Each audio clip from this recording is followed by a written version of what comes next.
नमस्कार साथियों। क्या आपको लग रहा है देश में महंगाई जो है इंटरनेशनल क्राइसिस की वजह से बढ़ रही है? अगर आपको ऐसा लगता है तो आप बहुत ही गलत हैं। क्योंकि अगर हम सरकारी आंकड़ों की बात करेंगे तो जो इसके पीछे की सच्चाई है वो सामने आ जाएगी।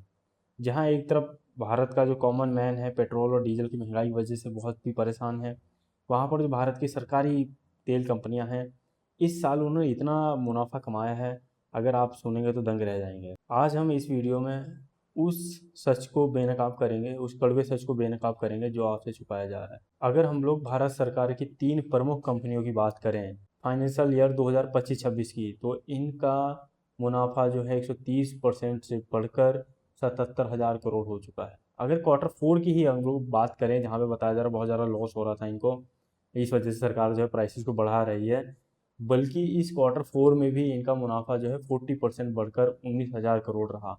अब सोचने की बात यह है कि सरकार फिर भी पैसे क्यों बढ़ाए चली जा रही है। और फिर जब हम सवाल करते हैं कि इन पेट्रोल के दाम जो है बढ़ते क्यों चले जा रहे हैं, तो सरकार हमेशा जवाब ये देती है कि इंटरनेशनल मार्केट में इनके प्राइसेस बढ़ रहे हैं, तो प्राइसेस हमें मजबूरी में बढ़ाने पड़ रहे हैं। अब सवाल हमारे दिमाग में ये आता है कि जब इंटरनेशनल मार्केट में इनके प्राइसेस लोअर जाते हैं, लो होते हैं, तब प्राइसेस यहाँ घटाए क्यों नहीं जाते हैं।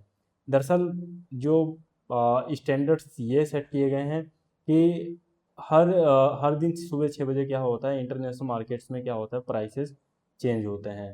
तो कंपनियों को भी होता है कि वो हर सुबह क्या करेंगी, प्राइसेस को चेंज करेंगी। लेकिन जैसे ही प्राइसेस लो होते हैं तो कंपनियां क्या करती हैं, प्राइसेस को फ्रीज कर देती हैं और आम जनता को पेट्रोल या डीजल जो है उसी दामों में दिया जाता है। जैसे ही प्राइसेस हाई होते हैं तो ये क्या करते हैं, प्राइसेस को हाई तो कर देते हैं, लेकिन लो होने पे लोग लो नहीं करते हैं, फ्रीज कर देते हैं वहाँ पे।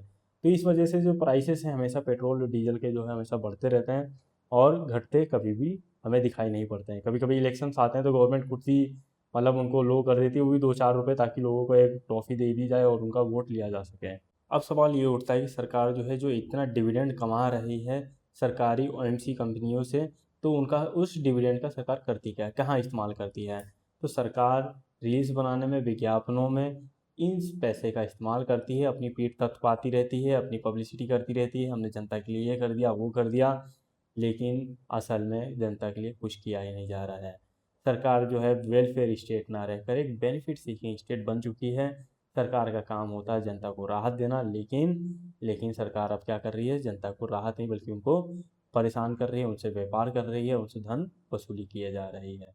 आज देश का हर नागरिक सरकार से सीधे 3 सवाल पूछ रहा है। पहला ये, जब ओएमसीज का फ़ायदा 77,000 करोड़ रुपए पार कर जाता है, पेट्रोल के दाम तब भी सस्ते क्यों नहीं किए जाते हैं। दूसरा सवाल ये है, जब इंटरनेशनल मार्केट्स में क्रूड ऑयल का प्राइस लो होता है, तो पेट्रोल और डीजल के प्राइसेस यहाँ पे फ्रीज क्यों कर दिए जाते हैं, सस्ते क्यों नहीं किए जाते हैं। तीसरा सवाल ये है, सरकार पेट्रोल और डीजल को जीएसटी के दायरे में लाने से क्यों डर रही है।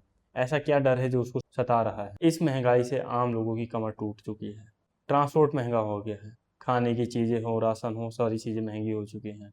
लेकिन सरकार फिर भी जो है इस पेट्रोल की बढ़ी हुई कीमतों की जो मलाई है वो खाने से नहीं पीछे हट रही है। आप लोगों की क्या राय है इस पर, आप लोग कमेंट सेक्शन में अपनी राय ज़रूर दें।